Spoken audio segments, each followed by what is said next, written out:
Right, so can we go 20 miles down the road to Kinvara?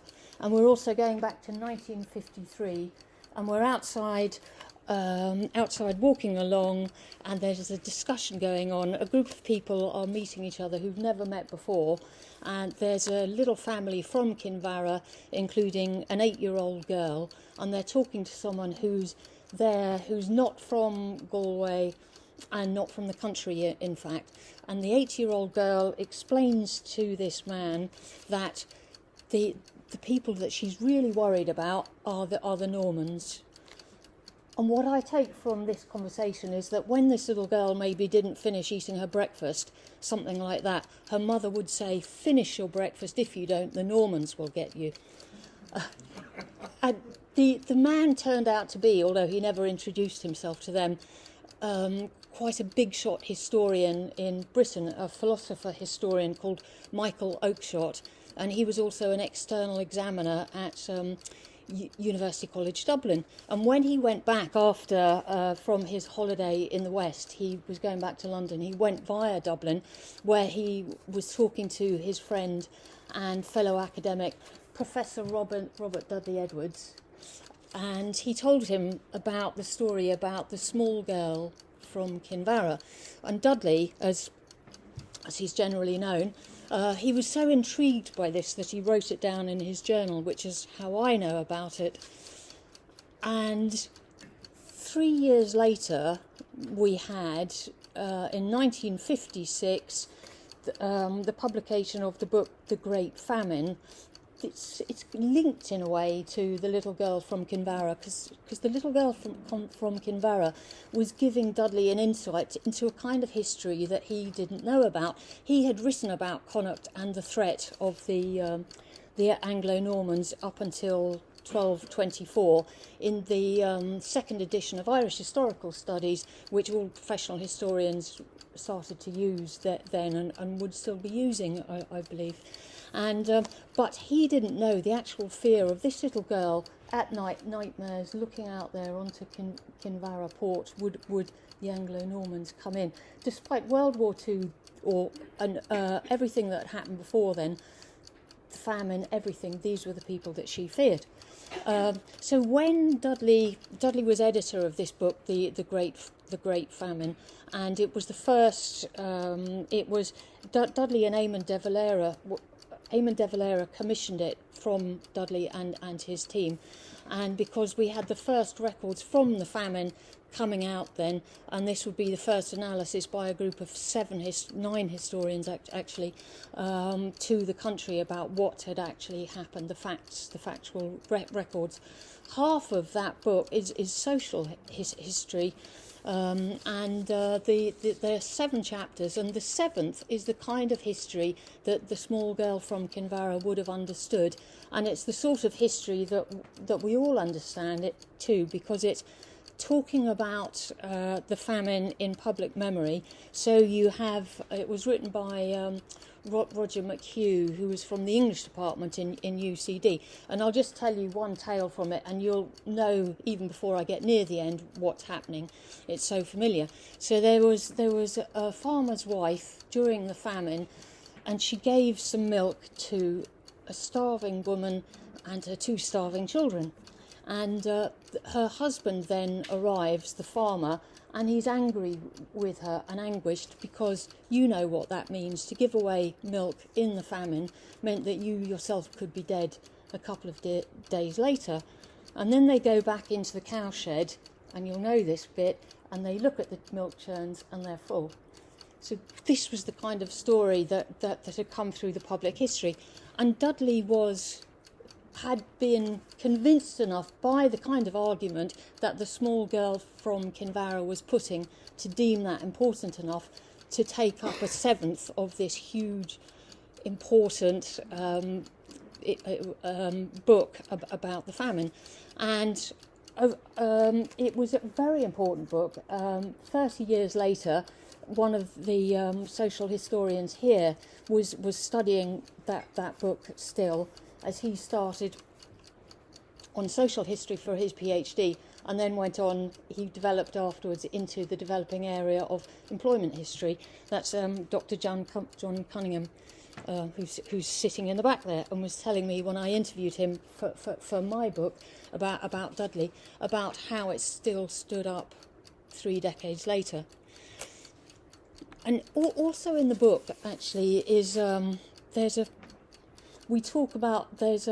chapter looking at before the famine and the systems, how people lived, and then there's maybe a page talking about rundales. I don't know. Would you put your hand up if you know anything about rundales? Okay, right. Yeah. So not that many, but there are. There's like 10 people in this room then. So the rundales that you have, it's a kind of a form of government too, as well as a system of farming. And within it, there's a welfare state built into that form of government, because they're sharing the money that they that comes to them from the farming. And one of the biggest rundales was in Menlo, and there were 2,000 people in that rundale. And I was very pleased when I read it, because I was so interested in it. Went down to Menlo, but I still haven't really found out very much. I'm very interested in the development of the welfare state, and it seems to me I couldn't find very much written about rundales, but at least that is in there in the Great Famine book, and it relates in a way to what's happening today. We have this crisis in democracy in so many countries around the world. What is going to happen now, and how was it that these groups of people, 2,000 in Menlo, managed to set up a system of government and welfare state that endured, I think, hundreds of years. I might be wrong on that, but it endured for a very long time until the famine. Sorry, there's something happening on my screen here. So, no, that was not 1956. So, Dudley was... his job essentially was to be the kind of state historian. He was the person he was looking east. He was the person who could recognise the signature of Queen Elizabeth I. He found a forgery purporting to be Elizabeth I, but he could tell it wasn't. And there's books here, the Henry VIII state paper calendars, that he would have been poring over. So he was that kind of traditional historian. But what he was also trying to do was trying to encourage other kinds of history in different places, and including whatever he could do over here. And what started to happen over here was different kinds of history were happening over here.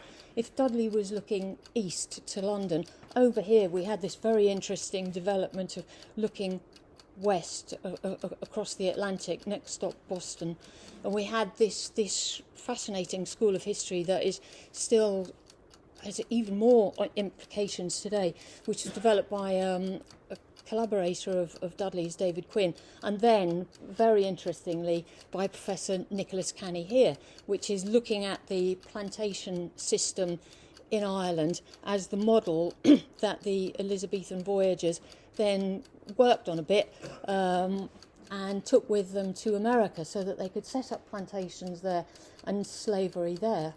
And Nicholas Canny was looking at how the same language was used to justify appropriating people's assets in Ireland and in the Americas.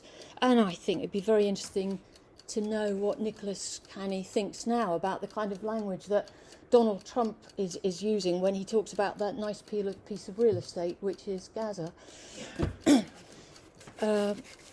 Another connection of Dudley's with Galway, and another part of what I would call the hidden Ireland was the student congresses that he organised. FX Martin and Dudley were the institutors of the annual history congresses for students that would go around to different universities year by year. And in 1954 and 1959 were the first two history congresses held here in Galway.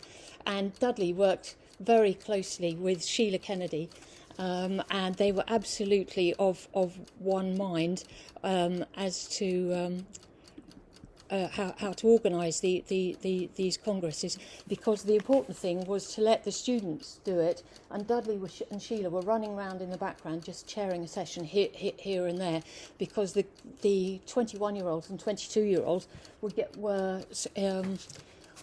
were just growing by the day in terms of confidence, because they were organising these conferences themselves. And just to give you a couple of four titles of the papers that the students chose in Galway one was Feudalism, a symposium chaired by Dudley. Another was a symposium on Napoleon.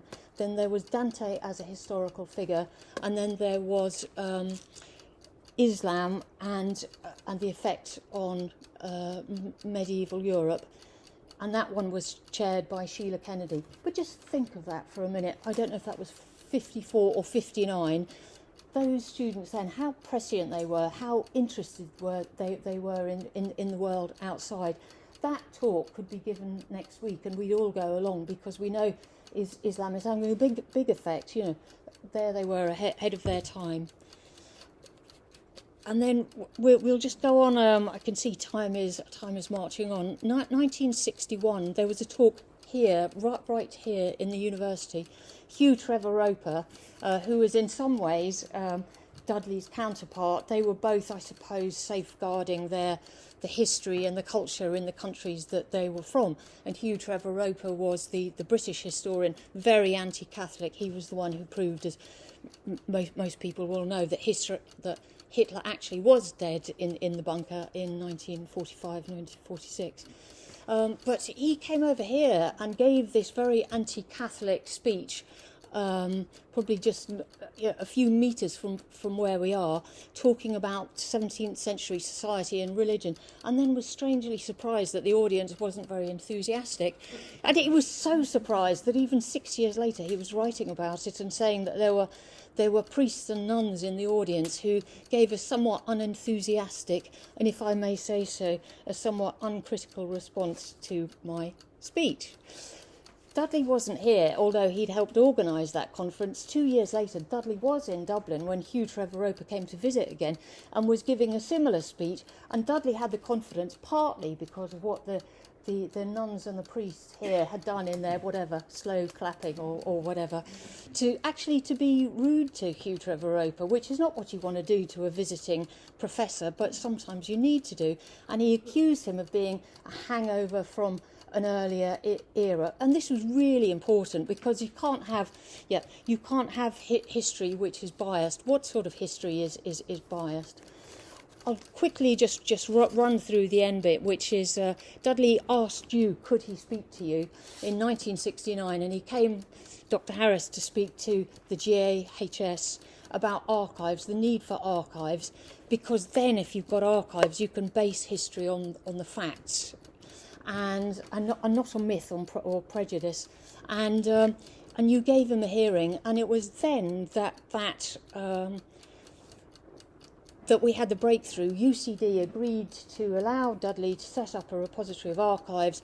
Amy de Valera's papers, Michael Collins, all sorts of papers went there, and then we actually got a national a National Archives Act, which was took effect June the 1st, 1988, 4 days before Dudley died. And the next step on that, I will just be one minute, yeah. The next step on that takes place in 2027, in 2 years' time. People who lived and died here will be remembered in it, because this is the remembrance for the people who were in the mothers and babies' homes and the Magdalene laundries, and how pleased Dudley would have been to have seen archives go not just from Henry VIII's papers, but actually down to people whose names were completely forgotten. Now those names aren't going to be forgotten. And the last thing I would just say is that how memory works in different ways. When you have this public memory, or the memory of what you dream about in your nightmares, that's a different kind of memory to the memory of facts written down on sheets of paper. And when I was thinking about the small girl from Kinvara, I was putting her back with the Normans or the Anglo-Normans. In fact, if she was 8 in 1953, then she would be 80, about 80 now, and the chances are that she's still with us. Thank you.